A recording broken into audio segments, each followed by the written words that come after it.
Psychological safety should never become a buzzword in our workplace. Why? Well, buzzwords are created when we talk about something and say it's important, but then the supporting actions aren't done.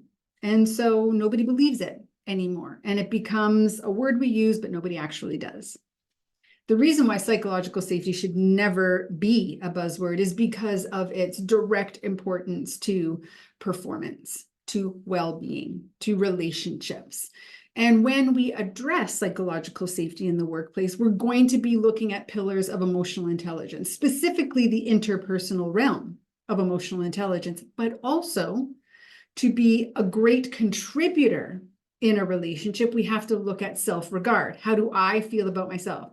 Do I feel safe within my own self?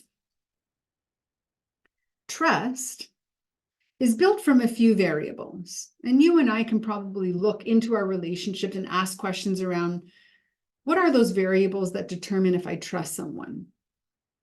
What we're going to say is a variation and combination of consistency in doing what they say and then saying what they do, consistency in caring, consistency in direct speaking.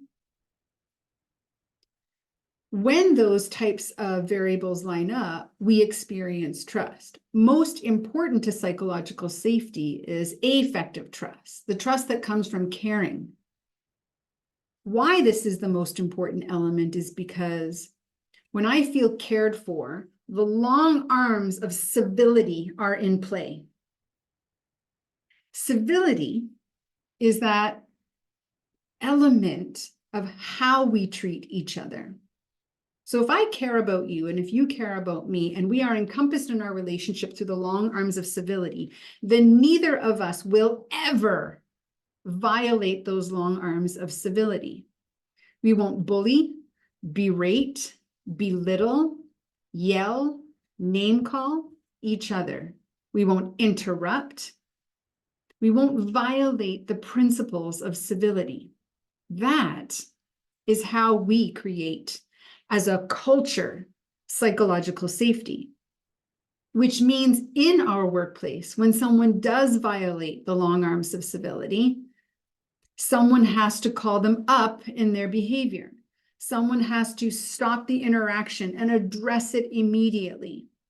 And here is where our culture often fails. Here's where either peer-to-peer or leadership fails, and why things become buzzwords, why they lose their weight and gravity is because we let it go. We don't address it. And the combination of emotional intelligence and leadership excellence skills are required in order to actually build that full bridge of psychological safety and experience it for real 100% of the time in a culture. Does that mean that people don't make errors? No, because we're humans, we're going to make errors. But it does mean when we violate a principle of psychological safety, someone calls us up on it. We own it. We can see it. We own it in the moment. We say, thank you for calling me up on that. I will do better. And then we do better. And everyone around us supports our doing better. That's how we make a difference. That's how we do better. That's how we generate psychological safety in the workplace.